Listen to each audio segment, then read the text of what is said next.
হযরতুল আল্লাম শহীদ মরহুম আল্লামা দেলওয়ার হোসেন সাঈদী রহিমাহুল্লাহ ওনার স্মৃতি বিজড়িত আজকের এই ঐতিহাসিক প্যারেড ময়দানের তাফসিরুল কোরআনের প্রোগ্রামে সব আছে।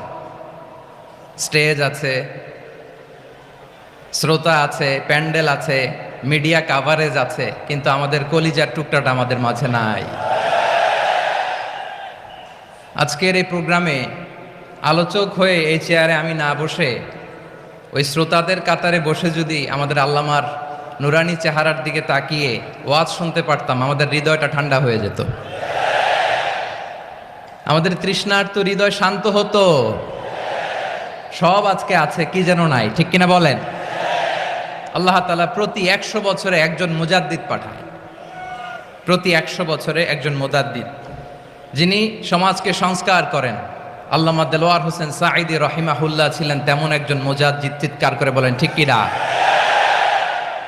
উনি শিরক বিদআতের আস্তানাকে তছনছ করে দিয়েছেন, তাওহীদের বাণীকে সমুন্নত করেছেন, গণমানুষের কাছে তাফসিরুল কোরআনকে জনপ্রিয় করেছেন। আজীবন আজীবন তিনি ইসলামকে বিজয়ী শক্তি হিসেবে দেখার স্বপ্ন দেখতেন। এত প্রাঞ্জল ভাষা, এত চমৎকার আধুনিক প্রেজেন্টেশন, গণমানুষের কাছে কোরআনের তাফসিরকে এভাবে জনপ্রিয় করে তোলার মতো ব্যক্তিত্ব আল্লামা সাঈদী ছাড়া দ্বিতীয় কেউ এই বাংলার ভূখণ্ডে নাই। এই যে তাফসিরুল কোরআন, এই যে টার্মিনোলজি, এই টার্মটাই উনি আসলে জনপ্রিয় করেছেন। আমরা আগে জানতাম না যে এভাবে তাফসির করা যায়, এভাবে scientific indications of the Holi কোরআনকে মানুষের কাছে পেশ করা যায়, এভাবে এত জীবন ঘনিষ্ঠ করে, এত ইন্টারেক্টিভ করে কোরআনের কথাগুলো মানুষের কাছে উপস্থাপন করা যায়। উনি অন্যায়ের বিরুদ্ধে সবসময় সোচ্চার ছিলেন, প্রতিবাদী কণ্ঠস্বর ছিলেন। ওনার আলোচনা শুনলে দেহের রক্ত টকবক করে ফুটতে থাকতো। আল্লাহু আকবার, আল্লাহু আকবার, আল্লাহু আকবার। He was a strong mouthpiece of Islamic revivalism. Islamic জাগরণের স্ট্রং মাউথপিস ছিলেন আল্লামা সাঈদী রাহিমাহুল্লাহ। অনেক দোয়া পেয়েছেন, আমরা পড়েছি, এমন জীবন তুমি করিবে গঠন, মরণে হাসিবে তুমি, কাঁদিবে ভুবন। গোটা বিশ্বকে তিনি কাঁদিয়েছেন। আল্লামা যখন ইন্তেকাল করলেন, আমি তখন মালয়েশিয়া থেকে যুক্তরাষ্ট্রে একটা কনফারেন্সে যোগ দিতে যাচ্ছি, কাতার এয়ারলাইন্সে। মালয়েশিয়া থেকে দোহাতে নামলাম। দোহায় যখন আমার ট্রানজিট, তখন শুনতে পেলাম যে আল্লামা বিদায় নিয়েছেন। সোশ্যাল মিডিয়ায় শুনে বিশ্বাস করতে পারলাম না। মুহূর্তের মধ্যেই মাসুদ সাঈদী ভাইকে মেসেজ করলাম, উনি কোনো উত্তর দিতে পারলেন না। মাসুদ ভাইয়ের সাথে যখন কোলাকুলি করি, আমাদের শামীম ভাইয়ের সাথে যখন কোলাকুলি করি, মনে হচ্ছে আল্লামা সাঈদীর ঘ্রাণ পাই। শরীরটা লিটারালি কাঁপছিল, নিজেকে মানাতে পারছিলাম না, বিশ্বাস করতে পারছিলাম যে আসলে আল্লামা বিদায় নিয়েছেন। ইন দ্য মিন টাইম আমার সেকেন্ড ফ্লাইট, দোহা টু নিউ ইয়র্ক, 12 ঘন্টার ফ্লাইটে উঠলাম। ইন্টারনেট থেকে বিচ্ছিন্ন হলাম। নামার পরে শুনলাম আল্লাহু আকবার, যেখানে ওনাকে কবরস্থ করার কথা ছিল সেখানেও কবর দিতে দেয়া হয় নাই। ছবিগুলো দেখতে লাগলাম, হাসিমাখা মুখ, হাসিমাখা নিথর দেহটা, মরণে হাসিবে তুমি, কাঁদিবে ভুবন। From east to west, from north to south, the entire globe, গোটা বিশ্ব ওনার জন্য কেঁদেছে, গোটা বিশ্ব কেঁদেছে। কাবার গিলাফ ধরে ধরে মানুষ চিৎকার করেছে। এর চেয়ে শ্রেষ্ঠ মৃত্যুকার হতে পারে? আমাদের আল্লামার আর কি পাওয়ার ছিল বলেন? আর কি পাওয়ার ছিল? কুল্লু নাফসিন যায়িকাতুল মাউত, যারাই দুনিয়াতে আসবে তারা ইন্তেকাল করবে, এটা আমরা মেনে নেই, এটা আমরা জানি। কিন্তু অবাক করা বিষয় হচ্ছে, আমরা আজও জানি না আমাদের আল্লামার মৃত্যু কি স্বাভাবিক হয়েছে নাকি এটা পরিকল্পিত মেডিকেল কিলিং ছিল। এটা যে পরিকল্পিত মেডিকেল কিলিং ছিল, এটা ধারণা করার পেছনে অনেক কারণ আছে। তিনি আধিপত্যবাদের বিরুদ্ধে সোচ্চার ছিলেন, ফ্যাসিবাদের বিরুদ্ধে সোচ্চার ছিলেন, রাজনৈতিক প্রতিহিংসার শিকার ছিলেন। এজন্য এটা মেডিকেল কিলিং হতে পারে, এ ধারণা আমরা করতেই পারি। আওয়াজ করে বলেন ঠিক কিনা? যেই সময়টা আমরা কাটাচ্ছি, এত সুন্দর সময় বাংলাদেশ আর পাবে না। আমাদের জন্মের পর থেকে এরকম চমৎকার সময় আমরা পাই নাই। এটাই আসল সময়। আমরা ইন্টারিম গভর্নমেন্টের কাছে দাবি জানাই, উচ্চতর তদন্ত কমিটি করে এটা কি হত্যাকাণ্ড ছিল নাকি স্বাভাবিক মৃত্যু ছিল, এই রিপোর্ট গণমানুষের কাছে প্রচার করে জানাতে হবে। এই দাবির সাথে কি সবাই আপনারা একমত? কারা কারা একমত হাত তুলে দেখান।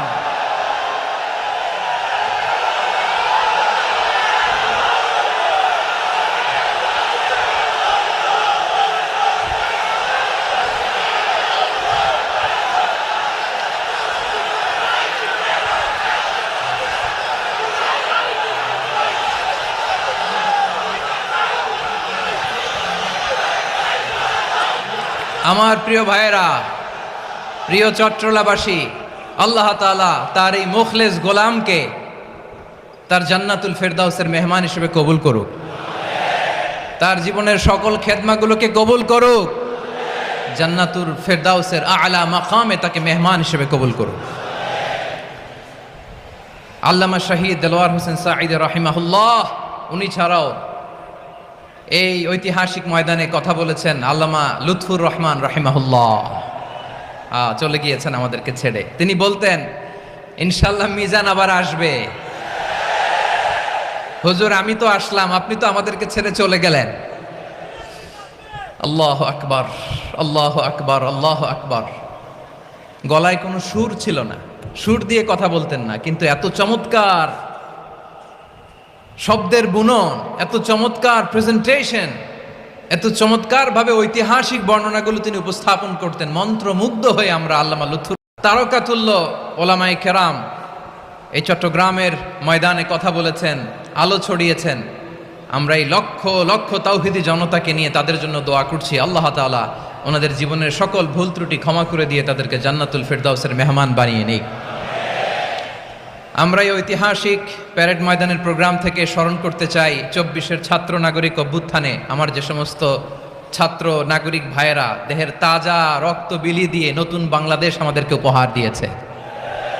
বিশেষ করে আপনাদের এই চট্টগ্রামের শহীদ ফয়সাল, শহীদ ওয়াসিম সহ সকল শহীদকে আল্লাহ তাআলা কবুল করুক। আমরা সবাই পড়ি আমিন। প্রিয় ভাইয়েরা, আমি নগণ্য একজন কোরআনের ছাত্র, এত বিশাল মঞ্চে এত বড় প্ল্যাটফর্মে কথা বলা আমার জন্য সাজে না। তারপরও আমাদের মুরব্বীরা আমাদের ডানে বায়ে বসে আছেন, ওনাদের আদেশক্রমে, ওনাদের অনুমতিক্রমে কিছু কথা আজকের এই ঐতিহাসিক প্রোগ্রামে আপনাদের সামনে উপস্থাপন করার চেষ্টা করব। ওমা তৌফিক ইল্লা বিল্লাহ। প্রিয় ভাইয়েরা, 5 দিন ব্যাপী এই তাফসিরুল কোরআনের প্রোগ্রামে অনেক ওলামা হযরত কথা বলেছেন। যারা কোরআন সুন্নাহ থেকে আমাদেরকে কোরআনের কথাগুলো শোনালেন, আমরা যেন সেগুলো আমল করতে পারি, আল্লাহ আমাদেরকে তৌফিক দান করুক। শুরুতে আমাদের নিয়তটাকে খালেস করে নেওয়া দরকার। এই যে গ্যাদারিং, এই যে হিউজ শোডাউন, এগুলো যদি আমাদের নিজেদেরকে পরিবর্তন না করে তাহলে এতে কোনো লাভ নাই। জোরে বলেন ঠিক কিনা? এই প্রোগ্রাম যদি আমাদের জীবনকে পরিবর্তন করে, আমাদের চিন্তার ডিএনএ-কে চেঞ্জ করে দেয়, তাহলেই চট্টগ্রামের প্যারেড ময়দান সার্থক। আসুন আমরা চিন্তাকে খালেস করে নেই।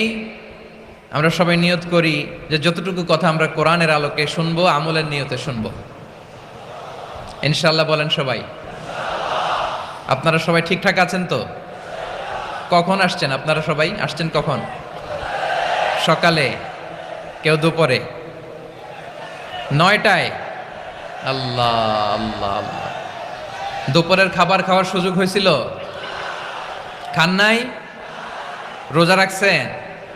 আহা, আমি কি দিয়ে বিদায় দেব আমার এই ভাইগুলোরে? আল্লাহ তুমি আমার ভাইগুলোরে কবুল করো। ইসলামের পক্ষের এই গণজোয়ারকে আগামীর বাংলাদেশের ইসলামের জন্য তুমি কবুল করো।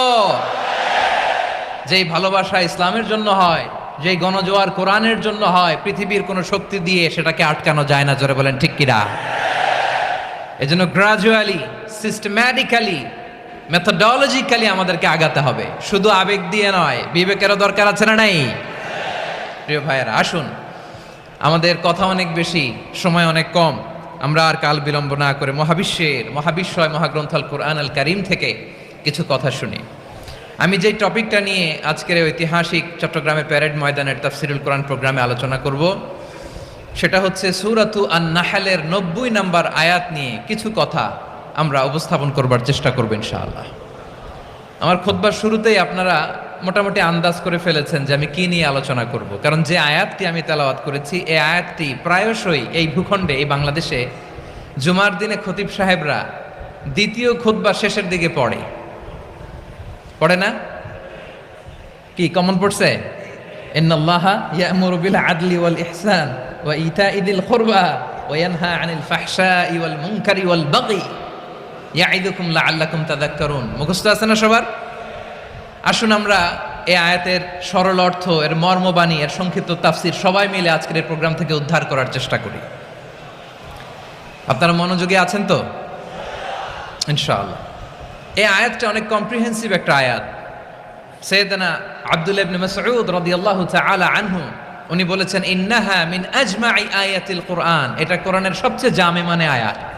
যদিও ছোট্ট আয়াত, অল্প কিছু কথামালা, কিন্তু তিনি বলতেন এটা কোরআনের সবচাইতে জামে মানে সবচেয়ে কম্প্রিহেন্সিভ একটা আয়াত, যেখানে কথা কম, শব্দ কম, কিন্তু এটার দোতনা, এটার আবেদন, এটার মিনিং অনেক বেশি। সুবহানাল্লাহ। এই আয়াতে আল্লাহ তাআলা বেসিকলি আমাদেরকে তিনটা বিষয়ে আদেশ করেছেন আর তিনটা বিষয়ে বারণ করেছেন, মানে নিষেধ করেছেন। আওয়াজ করে বলুন, আদেশ করেছেন কয়টা? প্রিয় চট্টলার ভাইয়েরা, আমার মতো এই যে তিন আঙ্গুল উঁচু করে বলেন, আদেশ করেছেন কয়টা? আবার নিষেধও কয়টা? মানবো তো আমরা? ইনশাআল্লাহ বলেন সবাই। 3 do's and 3 don'ts, do's and don'ts, তিনটা আদেশ, তিনটা নিষেধ। এই তিনটা আদেশ আর তিনটা নিষেধের ভেতরে আল্লাহ তাআলা গোটা ইসলামী শরিয়ার মূল নির্যাসকে ঢুকিয়ে দিয়েছেন। সুবহানাল্লাহ। এই ছোট্ট একটা আয়াতে গোটা ইসলামী শরিয়ার, the gist, the cream of the creams, গোটা ইসলামী শরিয়ার মূল নির্যাসকে আল্লাহ ঢুকিয়ে দিয়েছেন। তিনটা আদেশ আর তিনটা নিষেধ। আসুন আমরা সরাসরি কোরআন থেকে শুনি, সবাই পড়ুন। আউযু বিল্লাহি মিনাশ শাইতানির রাজীম। বিসমিল্লাহির রহমানির রহিম। ইন্নাল্লাহা ইয়া'মুরু বিল আদলি ওয়াল ইহসানি ওয়া ইতা'i যিল কুরবা ওয়া ইয়ানহা আনিল ফাহশাই ওয়াল মুনকারি ওয়াল বাগি ইয়া'ইযুকুম লা'আল্লাকুম তাযাক্কারুন। আল্লাহ তাআলা ইরশাদ করছেন, ইন্নাল্লাহা ইয়া'মুরু বিল আদলি ওয়াল ইহসান, নিশ্চয় আল্লাহ তাআলা তোমাদেরকে ন্যায় বিচারের আদেশ দেন, সদাচরণের আদেশ দেন, নিকটাত্মীয়দেরকে দানের আদেশ দেন। আদেশ কয়টা? আওয়াজ করে সবাই বলুন তো কয়টা? নিশ্চয় আল্লাহ তাআলা তোমাদেরকে ন্যায় বিচারের আদেশ দেন, সদাচরণের আদেশ দেন, তিনি তোমাদের নিকটাত্মীয়দেরকে দানের আদেশ দেন, আর তিনি তোমাদেরকে অশ্লীলতা থেকে নিষেধ করেন, মন্দ কাজ থেকে নিষেধ করেন, অবাধ্যতা সীমালঙ্ঘন থেকে নিষেধ করেন। তিনি তোমাদেরকে উপদেশ দেন যাতে তোমরা শিক্ষা গ্রহণ করো। সুবহানাল্লাহ। উপদেশ দিচ্ছে স্বয়ং কে? তিনটা জিনিসের আদেশ। ইয়া'মুরু বিল আদল, সুবিচার, ন্যায় বিচারের আদেশ তিনি দেন। ইহসানের আদেশ দেন, যাতে আমরা ইহসান করি, একে অপরের প্রতি সুবিচার করি, মহানুভবতা দেখায়, অনুগ্রহ দেখায়, আর নিকট আত্মীয়দেরকে যেন আমরা দান করি। এই তিনটা আদেশ তিনি দিয়েছেন। আর কোন তিনটা জিনিস থেকে তিনি বারণ করেছেন? অশ্লীলতা, ফাহশা, মুনকার, মানে সব মন্দ আর অসৎ কাজ, এগুলো থেকে তিনি আমাদেরকে বারণ করেন। ওয়াল বাগি, অবাধ্যতা, সীমা লঙ্ঘন, এই তিনটা কাজ থেকে তিনি আমাদেরকে বারণ করেন। তিনি আমাদেরকে উপদেশ দেন, স্বয়ং আল্লাহ তাআলা আমাদেরকে উপদেশ দেন যাতে করে আমরা শিক্ষা গ্রহণ করি। সুবহানাল্লাহ পড়ে। তাহলে আসুন আমরা ধরে ধরে একটা একটা করে সামনের দিকে আগাই। আল্লাহ তাআলা প্রথমে আমাদেরকে আদেশ দিয়েছেন আদালের। ইন্নাল্লাহা ইয়া'মুরু বিল আদল। আওয়াজ করে বলুন আল আদাল। সবাই পড়ুন আল আদাল। আমরা উর্দু জানি, হিন্দি জানি, অনেকে ইংরেজিও জানি, কিন্তু আরবি শব্দগুলো আমাদের মুখ দিয়ে বেরোতে চায় না। আওয়াজ করে বলুন আল আদাল। মাশাআল্লাহ, ইন্নাল্লাহ ইয়া'মুরু বিল আদল, আল্লাহ তাআলা আমাদেরকে আদলের আদেশ দেন। আদল অনেকে না বুঝলেও আদালত শব্দটা বুঝবেন। আদালত, আদালত, আদালত বুঝেন না? যেখানে বিচার কার্যের ফয়সালা করা হয়, কোর্ট কাচারি আদালত, এটা তো ভেরি কমন। এটা শুনছেন না সবাই? আদালত, যেখানে ন্যায় বিচার হবে, সুশাসন হবে। কিন্তু ভাগ্যের কি নির্মম পরিহাস, ওখান থেকে মিথ্যা সাক্ষী দিয়ে মনমতো রায় দিয়ে দেয়া হয়। এগুলোর পরিবর্তন হওয়ার দরকার আছে না নাই? প্রিয় ভাইয়েরা, আদালত, আল আদ, ইংরেজিতে বলে জাস্টিস, ন্যায় বিচার, সুবিচার, সুশাসন, জাস্টিস, আল আদাল, সব জায়গায় এই জাস্টিস থাকা দরকার। Justice should be prevail in the society. The mission of all prophet was two uphold the justice. সব নবীর মিশন ছিল এই জাস্টিসকে, আদালকে, সুশাসন এনশিওর করা। তাহলে প্রিয় ভাইরা, আমরা বুঝতে পারলাম আল আদ শব্দের মানে হচ্ছে ইনসাফ বা সুবিচার বা ন্যায় বিচার। এটা হচ্ছে একটা general meaning, very general meaning. আপনি যদি ইন ডেপথ বুঝতে চান, আরো ভেতরে যান, তাহলে আদাল মানে হচ্ছে সমন্বয়, আদাল মানে হচ্ছে ভারসাম্য, ব্যালেন্স। আদাল মানে হচ্ছে মধ্যম পন্থা। সুবহানাল্লাহ পড়েন। কারণ সব সময় সমান সমান হইলেই সুবিচার হয় না। কথা কি বুঝতেছেন? ইসলামের দ্য কনসেপ্ট অফ আদাল, এটা এমন আদাল, এটা সব সময় সমান সমান নয়। যখন সমান সমান দেয়া দরকার, ইসলাম সমান সমান দেয়। যখন ব্যালেন্স করা দরকার, চেক এন্ড ব্যালেন্স, সমন্বয়, ভারসাম্য করা দরকার, তখন ইসলাম ভারসাম্য করে দেয়। এটার নাম আদাল। সুবহানাল্লাহ। সহজ করে আপনাদেরকে বুঝাই, যেমন ধরুন একটা পরিবারের 3 জন সদস্য, স্বামী, স্ত্রী আর সন্তান। তাদের সকালবেলার ব্রেকফাস্টে, স্বামীর সকালের নাস্তায় স্বামীর 3টা রুটি লাগে, স্ত্রীর 2টা লাগে, আর সন্তানের 1টা রুটি লাগে। এখন আমি যদি সমান সমান করে আদল করতে চাই, সবাইকে যদি 3টা করে রুটি দেই, তাহলে স্বামী বেচারার জন্য ঠিক আছে? কি বলেন? কথা কি বুঝতেছেন না কষ্ট হয়ে যাচ্ছে? যদি সমান সমানের নিয়মে আগাই, তাহলে 3টা করে যদি রুটি দেই, স্বামীর জন্য ওকে, কিন্তু স্ত্রীর জন্য 1টা বেশি হয়ে যায়। আর সন্তানের জন্য কয়টা বেশি হয়? আচ্ছা, এই তো বুঝতেছেন, মাশাআল্লাহ। আচ্ছা, 2টা করে যদি সবাই দেই সমান সমান নীতিতে, তাহলে স্ত্রীর জন্য, স্ত্রী বেচারির জন্য ঠিক আছে, কিন্তু স্বামীর কয়টা কম পড়ে? আর সন্তানের বেশি হয়ে যায় কয়টা? আচ্ছা, সমান সমান নীতিতে সবাইকে যদি সকালের নাস্তার জন্য 1টা করে রুটি দেই, সন্তানের জন্য ঠিক আছে, কিন্তু স্ত্রী বেচারির কম পড়ে কয়টা? স্বামীর কম পড়ে কয়টা? 2টা। কথা কি বুঝতেছেন? আর আমি যদি স্বামীকে দেই 3টা, স্ত্রীকে দেই 2টা, আর সন্তানকে দেই 1টা, তাহলে কারো অপচয় হবে না। যার যতটুকু দরকার ঠিক ততটুকুই কাজে লাগবে। চিল্লায় বলেন ঠিক কিনা? এটাই হচ্ছে ইসলামের আদাল, যেখানে যার যতটুকু দরকার তাকে সেখানে ঠিক ততটুকু দিয়ে দেওয়ার নামই হচ্ছে আদাল। চিল্লায় পড়েন আল্লাহু আকবার। রব্বুল আলামিন বলেন, ইউসিকুমুল্লাহু ফি আওলাদিকুম লিযযাকারি মিসলু হাযযিল উনসায়াইন। আল্লাহ তোমাদেরকে ওসিয়ত করেন, তোমাদেরকে আদেশ দেন, উত্তরাধিকার সম্পদ যখন বন্টন হবে, ছেলেরা যতটুকু পাবে, মেয়ে পাবে তার অর্ধেক। সুবহানাল্লাহ বলেন। দেখেন, ছেলে যদ্দূর, মেয়ে অর্ধেক, ছেলে ডবল পাবে। আপাত দৃষ্টিতে মনে হয় এখানে অবিচার হয়েছে, কিন্তু আসলে কি অবিচার হয়েছে? আপনি বিয়ের ক্ষেত্রে যান, ওইখানে আবার ছেলে মোহরানা দেয়, মেয়ে সেখানে মোহরানা পায়। তাহলে চেক এন্ড ব্যালেন্স, ভারসাম্য, ব্যালেন্স, মধ্যম পন্থা এখানে আছে না নাই?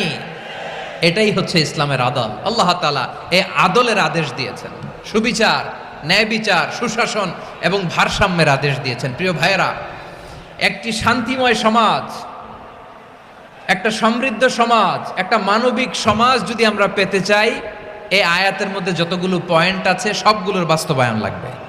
কথা বুঝতে পেরেছেন? বলেন, আওয়াজ করে বলেন, আমরা একটা শান্তির সমাজ চাই কি চাই না? আমরা একটা সমৃদ্ধ বাংলাদেশ চাই কি চাই না? আমরা একটা মানবিক বাংলাদেশ চাই কি চাই না? এই আয়াতে আল্লাহ তাআলা একটা মানবিক সমাজের রূপরেখা টেনেছেন। তার প্রথম কথা হচ্ছে, ইন্নাল্লাহা ইয়া'মুরু বিল আদল। আল্লাহ তাআলা তোমাদেরকে আদলের নির্দেশনা দেয়, সুবিচার, সুশাসনের নির্দেশনা দেয়। যে সমাজে আদল থাকে না, সে সমাজে জুলুম মানুষের ঘাড়ে চেপে বসে। আদলের বিপরীত হচ্ছে জুলুম। আদলের বিপরীত কি? জুলুম বা জাওর, অত্যাচার, অবিচার, বৈষম্য। এই যে বৈষম্য বিরোধী ছাত্র আন্দোলন কমন পড়ছে? এই যে একজন সমন্বয়ক তো দেখা করলো আমার সাথে। জুলুম মানে হচ্ছে বৈষম্য। বৈষম্যের স্থান ইসলামে নাই, অবিচারের স্থান ইসলামে নাই, জুলুমের স্থান ইসলামে নাই। আল্লাহ তাআলা বলেন যে আমি জুলুমকে নিজের জন্য হারাম করেছি এবং তোমাদের জন্য হারাম করেছি। বিশ্বনবী ফরমান, আল্লাহ তাআলা বলেন হাদিসে কুদসিতে, ইয়া ইবাদি ইন্নী হারামতু যুলমা আলা নাফসি ওয়া জাআলতুহু বাইনাকুম মুহাররামান ফালা তাযালামু। আমার গোলামেরা শোনো, নিশ্চয় আমি আল্লাহ তাআলা জুলুমকে আমি আমার উপরে হারাম করেছি, অনুরূপভাবে জুলুম করাকে তোমাদের উপরেও হারাম করেছি। ফলে ফালা তাযালামু, তোমরা একে অপরের সাথে জুলুম করো না। নির্দেশনাটা কার? খবরদার, জুলুমের সাথে আমাদের কোনো সম্পর্ক নাই। আল্লাহ তাআলা আদলের আদেশ দিয়েছেন, আদালতের আদেশ দিয়েছেন, সুশাসনের, ন্যায় বিচারের আদেশ দিয়েছেন। ইন্নাল্লাহা ইয়ামুরু বিল আদল, আমাদেরকে আদল প্রতিষ্ঠা করতে হবে। জুলুমের সাথে ইসলামের কোনো সম্পর্ক নাই। আল্লাহ তাআলা জালিমদের জন্য কঠিন শাস্তি প্রস্তুত করে রেখেছেন। যারা এই আদলকে ভুলণ্ঠিত, কখন রাত কিচ্ছু জানে না, কখন দিন কখন রাত কিছু জানে না, বছরের পর বছর কেটে গিয়েছে। এক্সট্রা জুডিশিয়াল কিলিং এর কোনো হিসাব নাই, বিচার বহির্ভূত হত্যা, এনফোর্স ডিসঅ্যাপিয়ারেন্স, গুম, যেটা সবচাইতে বড় মানবতা বিরোধী অপরাধ। কত মানুষ যে গুম হয়েছে তার কোনো ইয়ত্তা নাই। যেই ফ্যামিলির সদস্য গুম হয়েছে তারা কি ওই লোকটার জন্য মাগফিরাতের দোয়া করবে নাকি সুস্বাস্থ্যের দোয়া করবে তারা নিজেরাও জানতো না, কারণ জানে না ও বেঁচে আছে না মরে গেছে। আহা, বিডিআর নওজোয়ানদের যারা ছাড়া পেল দেখলাম, বিনা অপরাধে, কোনো অন্যায় ছাড়া, অপরাধ ছাড়া তাদের জীবন থেকে, তাদের তারুণ্যের, তাদের যৌবনের 15 বছর, 16 বছর, 17 বছর নাই। 6 মাস বয়সের ছোট বাচ্চাকে রেখে জেলে গেছে। 6 মাসের মেয়ে বেরোয় দেখে মেয়ের বয়স 17 বছর। মেয়ে বাবারে চিনে না, বাবা মেয়েরে চিনে না। মেয়েকে এখন বিয়ে দিয়ে আরেক ছেলের হাতে তুলে দিবে। মেয়ের শৈশব বাবা দেখে নাই, মেয়ের কৈশোর বাবা দেখে নাই, মেয়ের তারুণ্য দেখে নাই। যুবককে দেখলাম 14 বছরের 14 দিনের সংসার, 2 সপ্তাহের সংসার শেষে জেলে গেছে। কত যুবকের যে স্ত্রী চলে গিয়েছে ফ্যামিলি ছেড়ে, কারণ জানে না তো কবে আসবে, কি হবে, কেউ জানতো না। দাম্পত্য জীবনের মাত্র 14 দিনের স্মৃতি, এই স্মৃতিকে আঁকড়ে ধরে এক বোন 16টা বছর, 17টা বছর কাটিয়ে দিয়েছে। আমি নিউজটা দেখে ভাবলাম, আমার এই বোনের প্রতিটি দিন কিভাবে কেটেছে, প্রতিটি রাত কিভাবে কেটেছে, প্রতিটি ক্ষণ কিভাবে কেটেছে।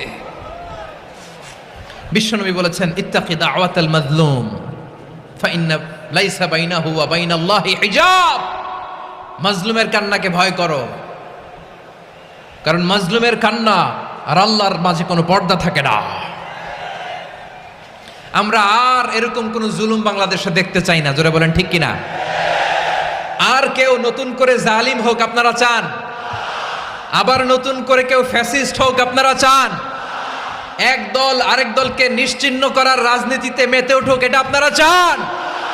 আমরা বাংলাদেশকে আদল দিয়ে সাজাতে চাই। আমরা এই 56,000 বর্গ মাইলের প্রতিটা ইঞ্চি মাটিকে কোরআনের আইন দিয়ে সাজাতে চাই। রাজি আছেন আপনারা? কারা কারা রাজি দেখান হাত তুলে আল্লাহকে।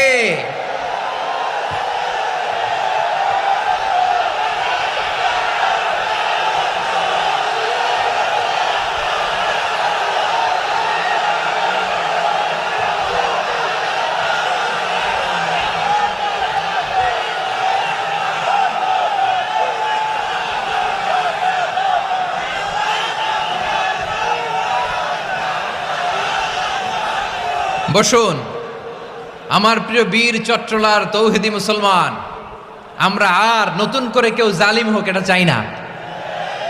নতুন করে আবার কেউ ফ্যাসিস্ট হোক আমরা চাই না। এক দল আরেক দলকে নিশ্চিহ্ন করার রাজনীতি করুক আমরা চাই না। আমরা সুশাসনের বাংলাদেশ চাই। আমরা মানবিক বাংলাদেশ চাই। আমরা একটা সমৃদ্ধ বাংলাদেশ চাই, আমরা বিশ্বের বুকে সম্মান নিয়ে মাথা উঁচু করে দাঁড়াতে চাই, ঠিক কিনা বলেন? আল্লাহ বললেন, এটা যদি তোমরা চাও, একটা সমৃদ্ধ সমাজ যদি বিনির্মাণ করতে চাও, মানবিক সমাজ যদি বিনির্মাণ করতে চাও, আমি তোমাদেরকে সেজন্য প্রথমে আদালতের নির্দেশ দিলাম। ইন্নাল্লাহা ইয়া'মুরু বিল আদল, নিশ্চয় আল্লাহ তাআলা তোমাদেরকে ন্যায় বিচার সুশাসন এটার আদেশ দেন। সুবহানাল্লাহ। আদাল, ন্যায় বিচারের আদেশ আল্লাহ তাআলা কোরআনের বিভিন্ন আয়াতে দিয়েছেন। আল্লাহ তাআলা বলছেন, ইন্নাল্লাহা يأمركم أن تؤدوا الأمانات إلى أهلها وإذا حكمتم بين الناس أن تحكموا بالعدل إن الله نعم ما يعظكم به إن الله كان سميعا بصيرا। আল্লাহ তাআলা বললেন, আল্লাহ আদেশ দিচ্ছেন, যে ব্যক্তি আমানতের হকদার তার হাতে তোমরা আমানত পৌঁছে দাও, আর যখন তোমরা বিচার কার্য করবে, বিচার ফয়সালা করবে, আদালতের সাথে করো। সুবহানাল্লাহ বলেন। ওয়াইদা হাকামতুম বাইনান নাসি আন তাহকুমু বিল আদল, আদালতের সাথে করবা। আল্লাহ তাআলা বলেন, যারা জাজ হবে, বিচারক হবে, তাদের যদি বাদী বিবাদীর কারোর সাথে শত্রুতা থাকে, কারোর সাথে যদি কোনো ধরনের রেষারেষি থাকে, আল্লাহ বলেন বিচার কার্য করতে যে ওই শত্রুতা রেষারেষির কারণে আদালতের বাইরে যে অবিচার করে বিচার করো না। ওয়ালা ইয়াজরিমান্নাকুম শানাআনু কওমিন আলা আল্লা তা'দিলু ই'দিলু হুয়া আকরাবু লিত্তাকওয়া ওয়াত্তাকুল্লাহা ইন্নাল্লাহা খাবীরুম বিমা তা'মালুন। খবরদার কোন জাতির প্রতি, কোন গোষ্ঠীর প্রতি, কোন গোত্রের প্রতি আক্রোশ যেন তোমাদেরকে ন্যায় বিচার থেকে দূরে সরিয়ে না দেয়, বরং আমি আল্লাহর আদেশ হলো ই'দিলু, তোমরা আদল করো, ন্যায় বিচার করো, সুবিচার করো, সুশাসন প্রতিষ্ঠা করো। হুয়া আকরাবু লিত্তাকওয়া, এটাই তাকওয়ার সবচেয়ে কাছাকাছি। সুবহানাল্লাহ বলেন। কোরআনের বিভিন্ন আয়াতে আল্লাহ তাআলা স্পেসিফিকলি ধরে ধরে বিচার করার সময় আমরা যেন আদাল করি সেটা বলেছেন। কোরআনের কোন কোন জায়গায় আল্লাহ তাআলা এই আল আদল শব্দটা ব্যবহার করেছেন। আবার একই জিনিস ইনসাফ, সুবিচার, সুশাসন, ন্যায় বিচার, ন্যায় পরায়ণতা বুঝাতে আল্লাহ তাআলা কখনো কখনো আল কিসত শব্দটা ব্যবহার করেছেন।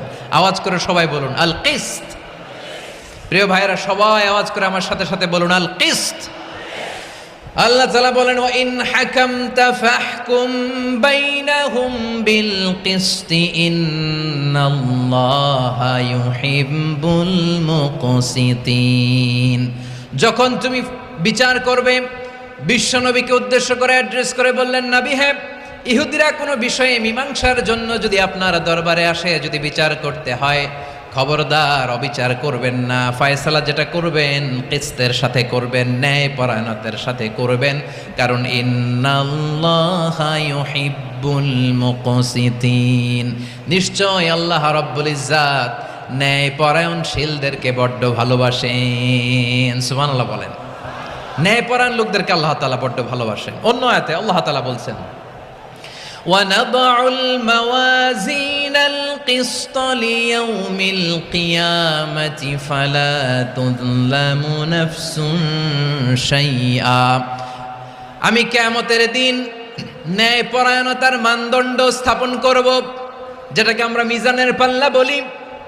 আল্লাহ বলেন, ন্যায় বিচারের মানদণ্ড কিয়ামতের ময়দানে আমি আল্লাহ স্থাপন করব। সেদিন কারো প্রতি বিন্দু পরিমাণ, এক চুল পরিমাণ অবিচার করা হবে না, কোনো অবিচার করা হবে না। সেদিন সুশাসন হবে, সুবিচার হবে, ন্যায় পরায়ণতার সাথে বিচার হবে। আওয়াজ করে পড়েন আল্লাহু আকবার। তাহলে প্রিয় ভাইরা, যে তিনটি বিষয়ে আল্লাহ তাআলা আমাদেরকে আদেশ দিয়েছেন, তার প্রথমটা হচ্ছে আদালত, ইনসাফ, সুবিচার, ন্যায় বিচার। এটা আমরা চাই কি চাই না?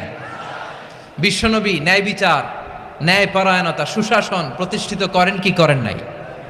আপনারা বিশ্বনবীর সিরাত যারা পড়েছেন, আপনি দেখবেন বিশ্বনবীর সিরাতের পরতে পরতে বাঁকে বাঁকে, সিরাতের বাঁকে বাঁকে এই আদালতের নমুনা মেলে। সুবহানাল্লাহ বলেন।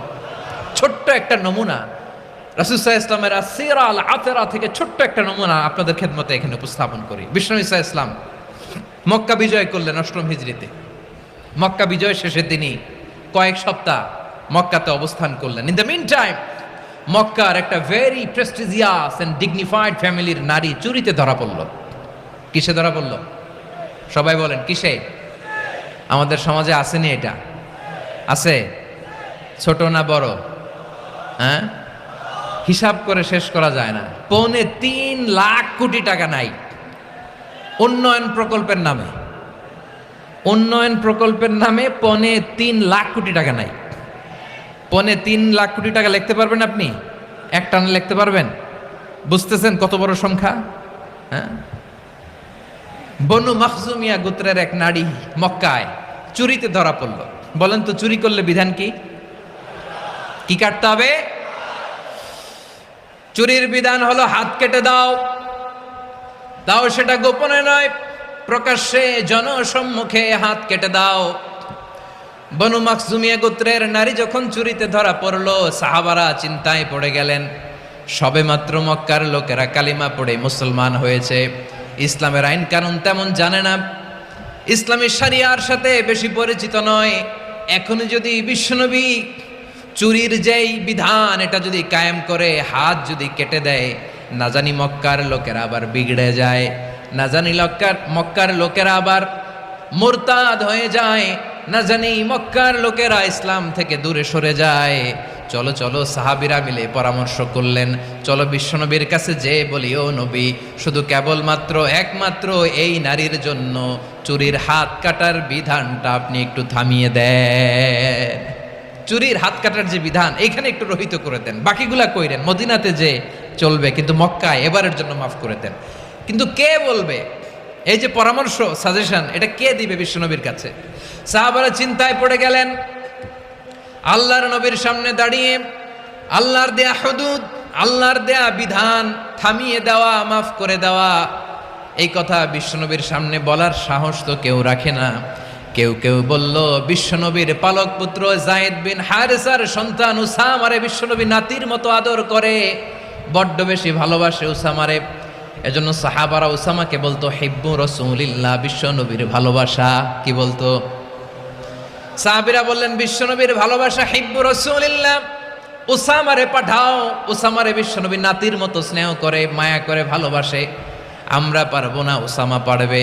সবাই মিলে ফুলিয়ে ফুসিয়ে ওসামাকে, ছোট্ট ওসামাকে রাজি করালো। ওসামা এমন এমন কথা যে তুমি বিশ্বনবীর কাছে বলতে হবে, পারবা নাকি? ওসামা বলে পারবো। সাইয়েদনা ওসামা রাদিয়াল্লাহু তাআলা আনহু তরুণ সাহাবী বিশ্বনবীর কাছে গেলেন, যে বললেন, নবী, বনু মাখজুমিয়া গোত্রের এক নারী চুরিতে ধরা পড়েছে, এবারের জন্য কি এই মহিলাটারে মাফ করে দিলে হয় না?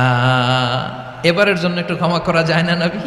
বিশ্বনবী বলেন, আতাশফাউ ফি হাদ্দিম মিন হুদুদিল্লাহ, তোমার এত বড় সাহস উসামা, তুমি আল্লাহর হাত, আল্লাহর দেয়া বিধান, এটার ব্যাপারে সুপারিশ করতে এসেছো?